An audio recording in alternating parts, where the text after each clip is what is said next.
Assalamualaikum warahmatullahi wabarakatuh. Bismillahirrahmanirrahim. Alhamdulillah wassalatu wassalamu ala Rasulillah Sayyidina wa maulana Muhammadin wa ala alihi wa sahbihi ajma'in, amma ba'd. Pemirsa, sahabat-sahabatku di mana saja berada, fase ketiga bulan suci Ramadan kita sudah masuki, dan sekarang kita sudah berada di hari ke-21 dari bulan suci Ramadan. Saya kira banyak di antara kita yang mulai tadi malam ke-21 itu mulai melakukan iktikaf, karena memang Nabi mencontohkan beliau itikaf di 10 terakhir Ramadan. Ustadz, saya tidak bisa itikaf 10 hari. Ya, ambil 9 hari mulai nanti malam. Tidak bisa juga itikaf 9 hari, 8 hari. Tidak bisa 8 hari, mungkin 5 hari. Tidak bisa juga 3 hari pun boleh. Tidak bisa 3 hari, 1 hari saja. Misalnya malam ke-27 Ramadan. Tidak bisa 1 hari, ya berhenti bagi bertanya. Apa gunanya bertanya kalau tidak dilakukan? Tapi kalau ada yang baru memulai, silakan. Makanya sekarang kita bicara tentang bagaimana kaifiat, tata cara melakukan iktikaf. Iktikaf itu artinya berhenti, berdiam, masuk tinggal di masjid bermalam dengan niat ibadah. Makanya saya heran itu kalau ada orang pergi itikaf, dia bawa kasur dengan makanan yang sangat lengkap. Saya bilang, ini mau pergi itikaf atau mau pergi rekreasi? Itikaf itu kita masuk ke masjid, tinggal bermalam dengan niat ibadah.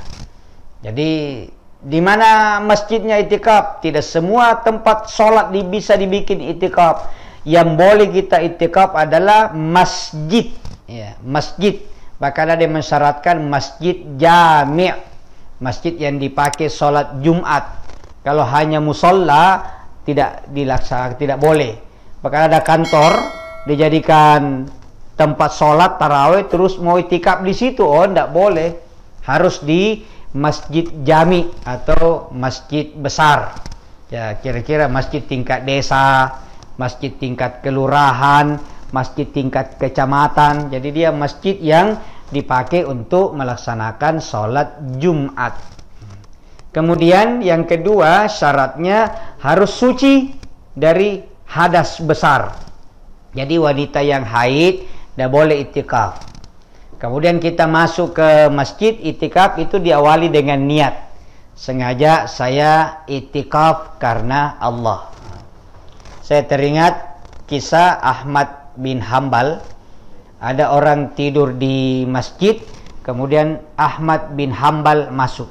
Begitu di pintu, Imam Ahmad berteriak, "Nawaitul i'tikaf lillahi ta'ala."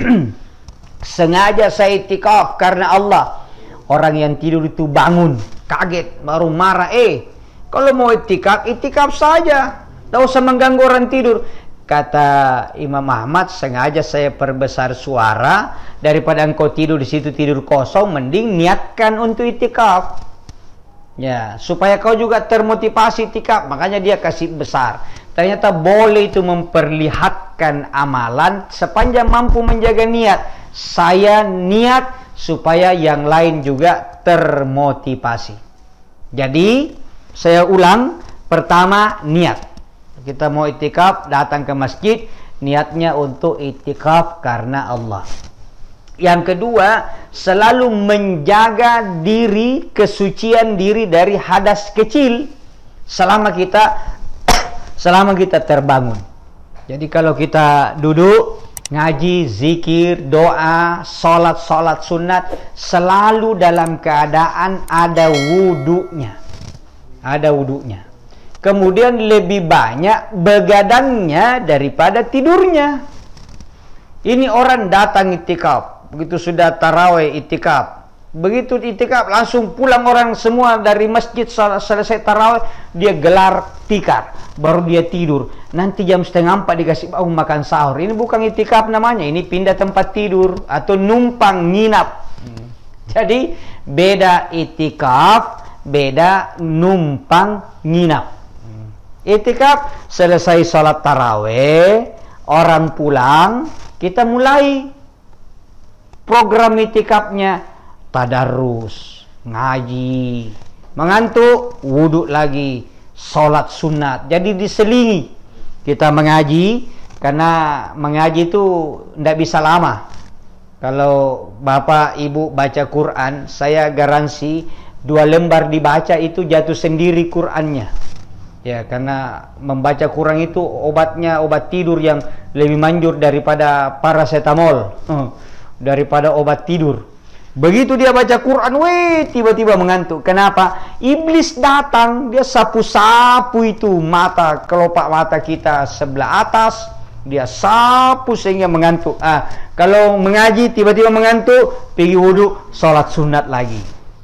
Sudah sholat sunat, segar lagi, ngaji lagi. Ngantuk lagi, sholat sunat lagi, ngaji. Jadi selang-seling. Yang dilakukan selama itikaf, ngaji, zikir, doa, sholat sunat, diskusi agama. Boleh kita bicara-bicara agama.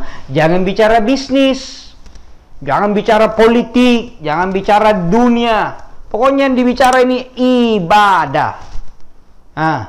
Masuk waktu sahur, kita makan sahur. Sampai subuh kita sholat subuh. Selesai sholat subuh, zikir, doa lagi. Ya, pagi istirahat sejenak. Jadi itikaf itu tidak keluar dari masjid. Itu namanya itikaf. Tidak boleh keluar dari masjid kecuali untuk 2 hal. Berwudu dan buang air atau buang hajat. Ya, buang hajat, buang kecil, buang air besar, mandi. Sudah itu wudhu lagi, masuk segera. Ya. Kenapa? Dari mana dasarnya? Rasulullah SAW suatu ketika itikaf. Kemudian Aisyah lagi haid. Kemudian Nabi panggil Aisyah, Aisyah, tolong ambilkan sisir. Aisyah ambil sisir. Kemudian kata Nabi, tolong sisiri rambutku. Aisyah bilang, maaf ya Rasul, saya lagi haid. Lalu Nabi mengeluarkan kepalanya di jendela masjid. Keluar kepalanya, lalu disisiri oleh Aisyah. Apa sebabnya Nabi keluarkan kepalanya? Karena tidak boleh tinggalkan masjid lagi haid, lagi itikaf. Kenapa Aisyah tidak masuk? Karena Aisyah lagi haid. Nah, ini ada 2 hukum. Yang itikaf tidak boleh keluar dari masjid seenaknya. Yang haid tidak boleh masuk ke masjid. Nah, sekarang dengan kondisi zaman milenial, zaman yang penuh kesibukan, ada orang itikafnya 1 malam. Jadi sesudah sholat taraweh pulang, ganti pakaian atau siap-siap, balik ke masjid itikaf. Niatnya itikaf sampai selesai sholat subuh. Selesai sholat subuh, keluar, niat lagi, batal itikaf. Nanti malam itikaf lagi. Boleh setiap malam itikaf. Tapi yang sempurna tidak keluar-keluar dari malam pertama, malam ke-10, malam ke-21 sampai malam terakhir Ramadan. Itu yang paling sempurna. Siang juga dia tidak keluar. Kalau itikaf sempurna, itikaf full, tapi dengan keterbatasan kesibukan bekerja, dengan urusan-urusan yang lain, maka sekarang model kebanyakan itikafnya hanya di malam hari sesudah sholat tarawih sampai selesai sholat subuh. Apapun itu, perbaiki niat dan insya Allah mendapatkan nilai ibadah di sisi Allah Subhanahu wa Ta'ala. Mudah-mudahan ada manfaatnya. Saya Ashar Tamanggong, manusia biasa, banyak salah dan kekurangan. Mohon maaf. Wallahul muwaffiq ila aqwamit thariq. Wassalamualaikum warahmatullahi wabarakatuh.